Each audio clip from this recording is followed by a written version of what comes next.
On this episode of Travelogue, we explore the wonders of Tengchong, a charming Chinese town bordering Myanmar, appreciate Mother Nature at her best, and go up on a hot air balloon to admire the beauty of her famous volcanoes. Drink straight from the source and savor the mineral-rich water in Tengchong, or stumble upon hot springs and geysers throughout the park.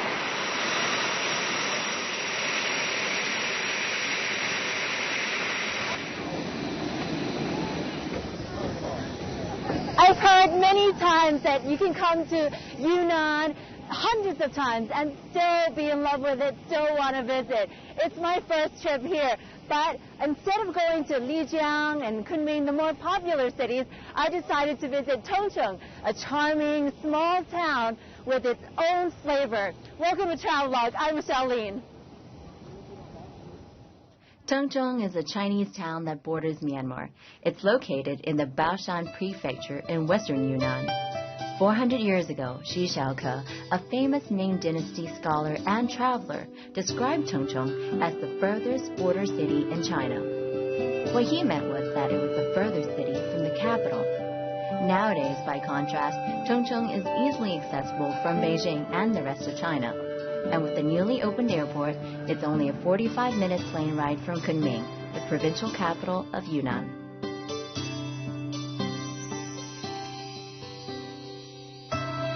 There's an old saying here in Tengchong: for every 10 mountains, there are 9 with no head. It's a reference to the ratio of volcanoes to mountains here.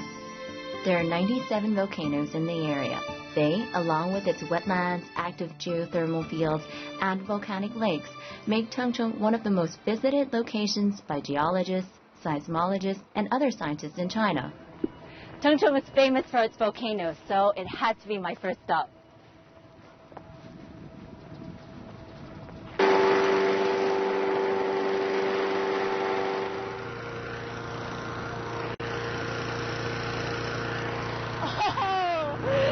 If you want a better view of the surrounding landscape, you can come to Huashan and go up on a hot air balloon between 8 and 10:30 every morning, but only if the weather is good. So it's risen.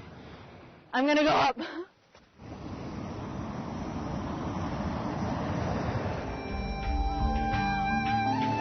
The volcanoes here are incredibly valuable for research by scientists. But for ordinary folk like you and me, it's a place you can come to ooh and ah over the glories of nature. The volcanoes have been dormant for years. In fact, the last volcanic eruption occurred during the Ming Dynasty about 400 years ago. All the seismic activity is a result of Tengchong's location between the Indian and Eurasian tectonic plates, where movements of the Earth's crust cause frequent earthquakes, and in the past, volcanic eruptions. In China, Tengchong takes the cake when it comes to the variety, size, preservation, and clustering of its volcanoes. Not bad considering it's one of the youngest volcanic areas in all of China. It's so beautiful. From here you can see about 5 volcanoes. The guy said that in the surrounding area alone you'll see 5 volcano craters, and that one there is the largest.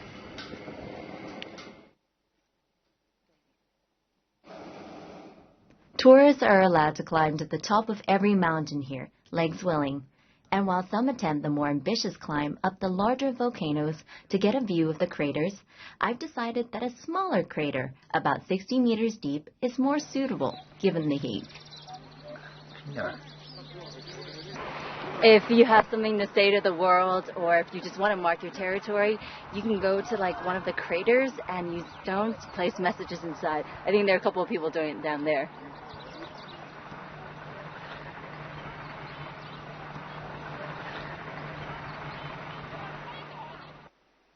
My arms may have gotten pretty sore, but it was well worth it. I didn't want to touch another rock for a while, but I was more than happy to take a pleasant stroll through the area of Heiyi River to look at a special rock formation produced by the volcanic activity in the area. Some of this rock is lacquered and sold as household decorations around Tengchong. Now, you might not be able to move mountains, but you can own a piece of one, if that's your thing, although I much prefer to look at it in its natural state.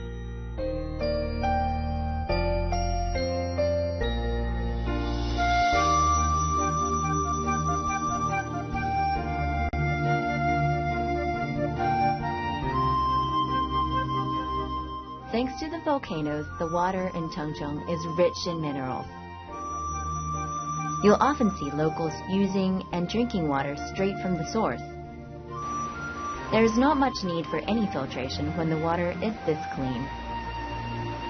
Apparently, there are some 30 different minerals in the water here, and the locals believe that drinking it will help cure their various ailments.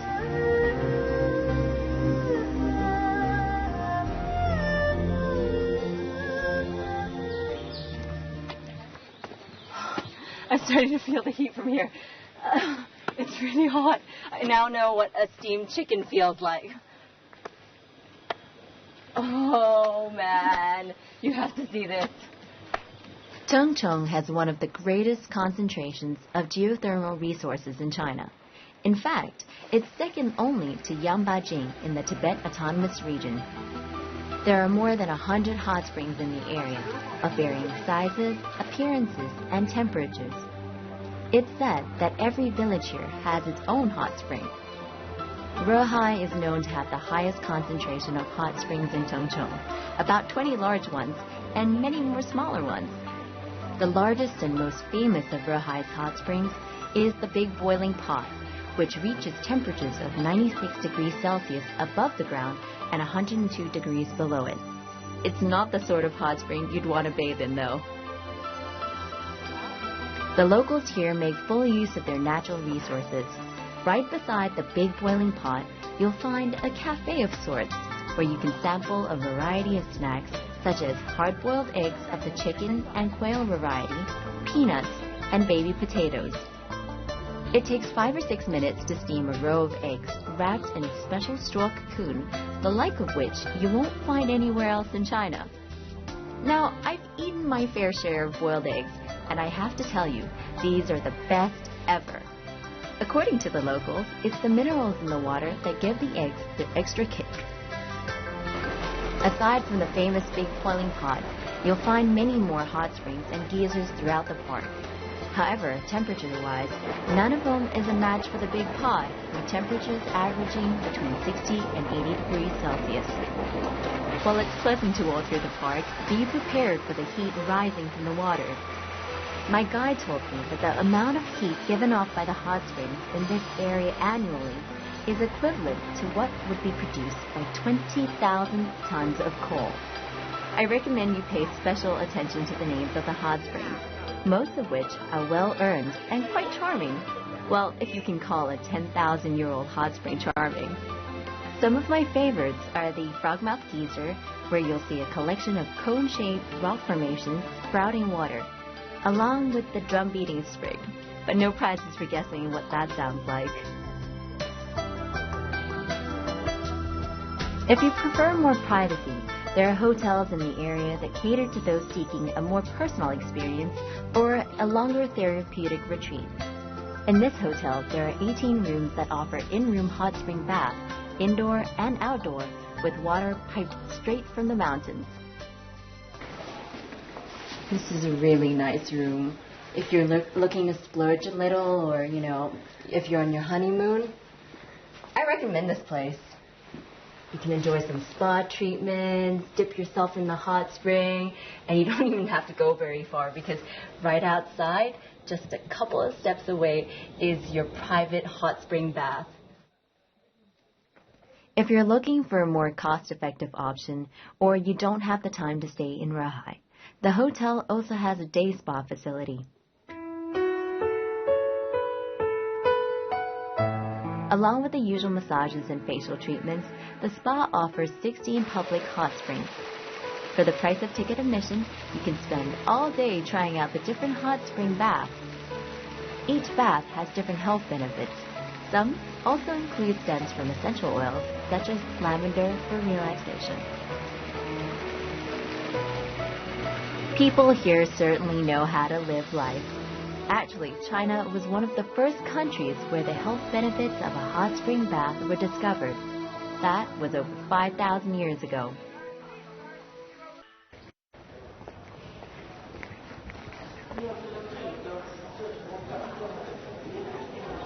Tongcheng is really famous for its jade because it's really close to Myanmar, and you'll find many shops in town that sell it here. But if you're like me and you don't know anything about it, it's kind of helpful to go to a museum first, find out a little bit more, and don't tell anybody, but this area here is also one of the places that you can buy jade at its cheapest. 你好，谢谢。 The jadeite in China came from Myanmar. Tongcheng, as the last stop on the southwestern Silk Road and the nearest Chinese town to the Myanmar border, became the natural marketplace for jadeite. Horse-drawn carriages would bring the raw jade rocks from Myanmar to Tongcheng to be carved and sold. The town is now the #1 producer of Chinese jade in the world. It's also the largest marketplace and carving center for jadeite from Myanmar in China. It's believed that wearing jade removes all toxins from the body and protects the wearer from bad luck and misfortune. Moreover, jade has been the muse inspiring many artists and scholars throughout Chinese history. The famous philosopher Confucius even likened the qualities of the stone to the human virtues of intelligence, truth, loyalty, justice, purity, and humanity. Ultimately, jade symbolized the ideal noble and superior man. Do you see this thing? It's over 60 years old, and they use this to basically buffer the jade and make it all shiny. I don't know how it works. 怎么样泡挂呢？再放 like 如果有一个这样。对，一般都是那样磨，然后呢就这个呢一般都是抛手镯的。 You'll also be able to see modern carving techniques here. In the past, it would take hours to cut open a piece of rough jade, so merchants and traders would negotiate a price for an uncut stone by observing the quality of the jade through a small window scraped off the oxidized opaque skin without knowing the true quality of the whole piece of jade they were buying. I was told that while the worth of gold can be measured by weight and market price, there is no standardized method for determining the value of jade. There is a rating system that ranks jade on a scale from A for exceptional to E for acceptable, based on tone, texture, translucency, and color. But it's not widely recognized. The best price determinant is your perception of the stone's beauty and how much you're willing to pay. When it comes to jade, so it's said, you don't choose the piece, it chooses you. Oh, okay. See, once you've gone to the museum and learned a bit about jade and decided that, well, you want to buy something, you can come to the shop and they'll teach you, what piece to buy, what's so good about it. This, for example, the guys told me, is really valuable because it's got clouds and it's got different shades of green, so there's variance in it, which makes it really, really pricey. I've worked up quite the appetite shopping, and the girls at the store told me that right across the road, a few steps away, is a restaurant that serves local cuisine. And the great thing about it is that every night at 8 p.m., you'll be able to see a local puppet show with puppets that are made out of pigskin. That's pretty cool, so I'm going to go and check it out.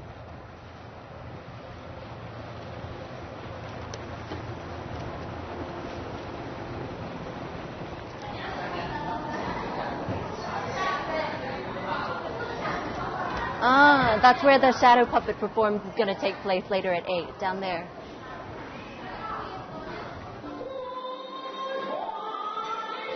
The shadow play is a feature of various cultures around the world, such as the wayang kulit in Malaysia and Karagöz and Hasabat in Turkey.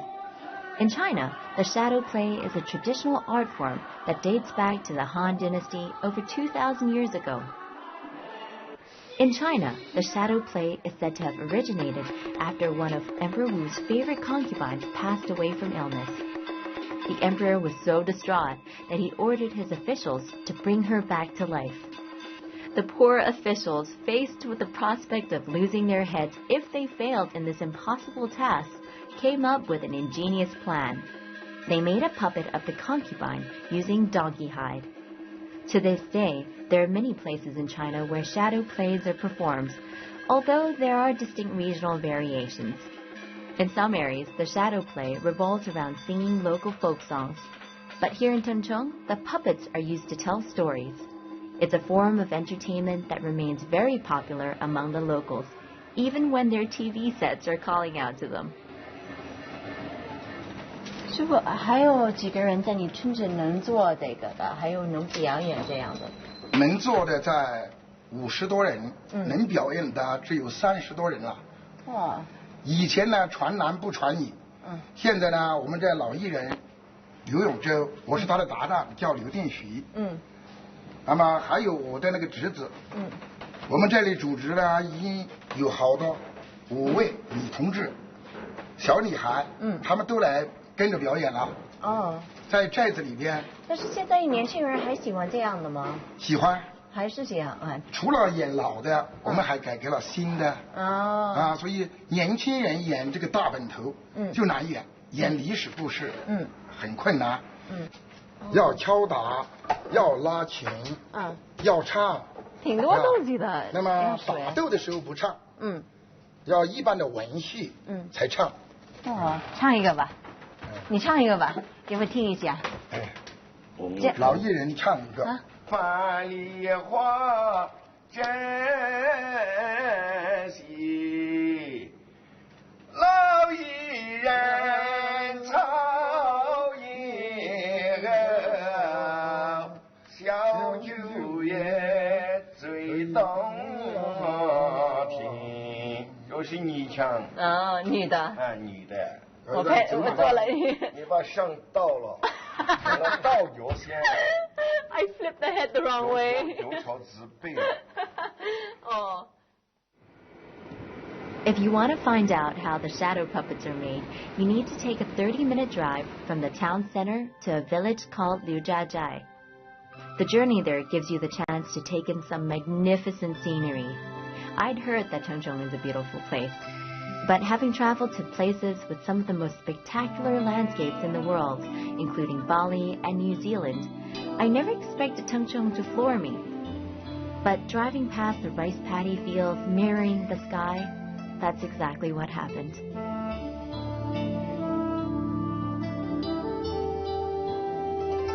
Unlike the shadow puppets in other parts of China, the Tengchong variety are made from horse skin rather than the usual donkey hide. Each limb is traced onto a piece of leather before being cut out by hand. The puppet is then painted according to its character in many different, bright, and vibrant colors. Like most traditional arts in China, shadow puppets and shadow plays are a dying art form. Not many people are able to make the puppets or perform the plays these days. Still, the elders continue to train and teach the young to perform, integrating modern stories in the hope of keeping the old tradition alive. While most of the people who live in Tengchong are ethnic Han, the town is located within a region with many ethnic minorities, and the puppets here represent both groups. I overheard some tourists saying that they'd seen shadow puppets in many parts of China, but the ones here were the most beautiful and intricate.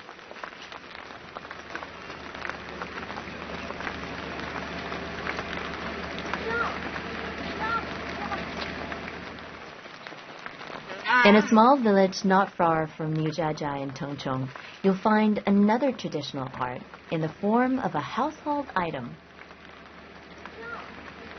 While most prefer the plastic form these days to keep off the rain or summer heat, a traditional paper umbrella is an art form. Originally from the Fujian province, collapsible umbrellas were used in China long before they were introduced in the West during the mid-17th century. The earliest reference to umbrellas in China dates from some 2,400 years ago, when their use was confined to the imperial family and high officials on ceremonial occasions. Paper umbrellas are made in several regions of China, but they all differ. Here in Tengchong, the frames are made from bamboo and covered with oiled paper, and then decorated in a rustic and natural style. This makes them quite different from the silk versions in the south, which are decorated with delicate paintings of flowers and nature. In the past, handmade paper umbrellas were in common use throughout China, and every household in this village produced them. Nowadays, it's a dying art, and fewer than 10 families in the village still make them. This artist tells me that he's now 80 years old and has been making paper umbrellas since he was 9. In an effort to keep the art alive and carry on the tradition, he's taught his son to make them, even though they are no longer very popular. Most of the umbrellas are now sold as souvenirs or movie props for period films. It's still a treasured piece of China's history, so if you come across one on your travels, buy it and take it home. It's not just a decorative item. The ribs of these umbrellas are made from bamboo that is more than 5 years old, so they'll probably last longer than your average 10 kuai shop-bought variety. I couldn't help myself and bought a few. Now I'm just waiting for a rainy day. What do you reckon? It was well worth coming to this little village, even though it's raining outside. I mean, how often do you get to buy a paper umbrella?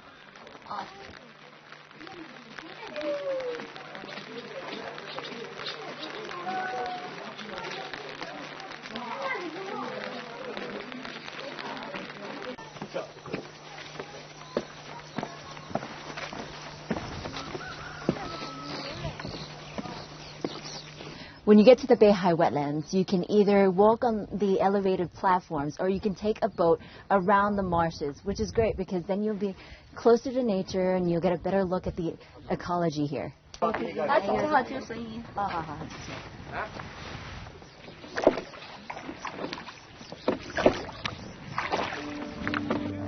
Beihai wetlands lie 12.5 kilometers northwest of Tengchong. Covering an area of 10,000 square kilometers, they embrace a complex ecosystem and great biological diversity. The Beihai wetlands are a major ecotourism destination for those visiting Tengchong. As one of 33 key national wetland areas in China, they are the only state-level protected wetland in Yunnan province. Photographers flock to the Beihai wetlands in every season to capture the magnificence of the surroundings. There are also research centers that attract environmental scientists from all over the world.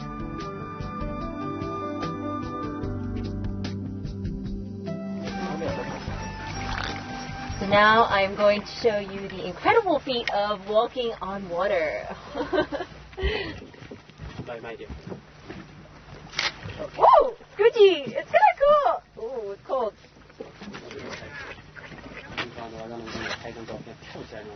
Huh? Never having visited a marsh, I was surprised to learn that you can stand on tufts of grass that appear to be floating on the water. The grass is about 10 meters high and is so dense that a patch this big can bear the weight of at least 10 people. Now, if the novelty of feeling like you're walking on water isn't stimulating enough, there's always something to see here, no matter which season you visit. If you come in spring around March and April like we did, you'll see fields of purple fleur-de-lis.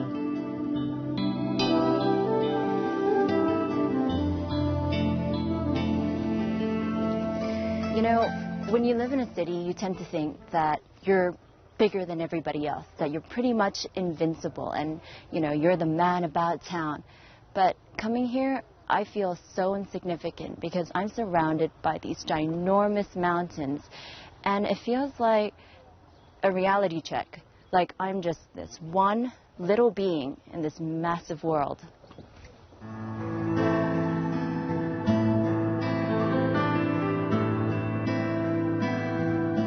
Tongchong is a small place. There's no doubt about that. But while in many bigger towns and cities, you're constantly battling hordes of tourists, I had a great time enjoying the many sights and activities this town has to offer without the long queues. The volcanoes are overwhelming. The marshlands are inspiring. And it's not every day that you get to see such beautiful works of jade and shadow puppets. I'll be continuing my journey in Tongchong in the next episode with a visit to Heshun village. It's a place that most people won't have heard of, but one that they'll want to visit if only they knew. Keep your bags packed till then. Thanks for watching Travelogue.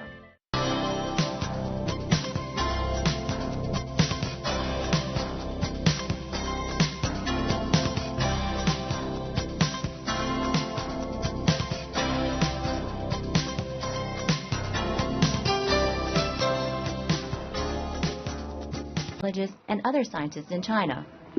Tongchong is famous for its volcanoes, so it had to be my first stop.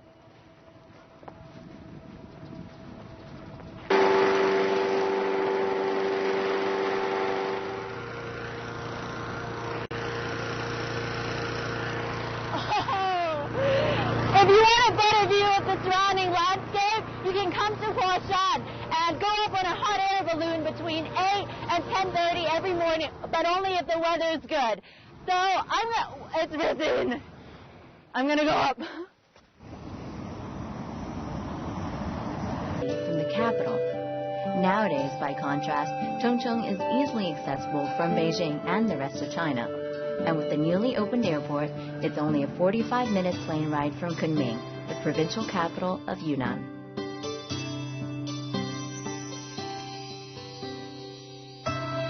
There's an old saying here in Tongchong: for every 10 mountains, there are 9 with no head.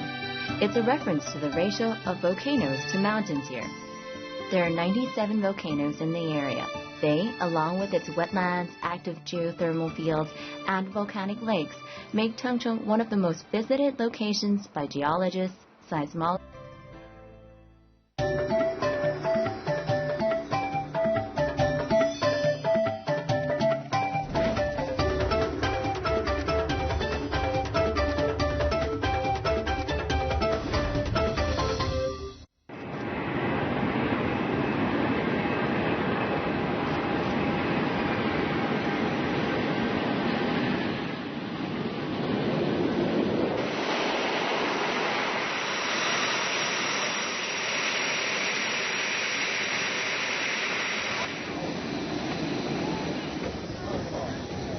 I've heard many times that you can come to Yunnan hundreds of times and still be in love with it, still want to visit. It's my first trip here, but instead of going to Lijiang and Kunming, the more popular cities, I decided to visit Tongchong, a charming small town with its own flavor. Welcome to Travelogue. I'm Michelle Lin. Tongchong is a Chinese town that borders Myanmar. It's located in the Baoshan prefecture in western Yunnan. 400 years ago, Xu Xiaoke, a famous Ming Dynasty scholar and traveler, described Tongchong as the furthest border city in China. What he meant was that it was the furthest city.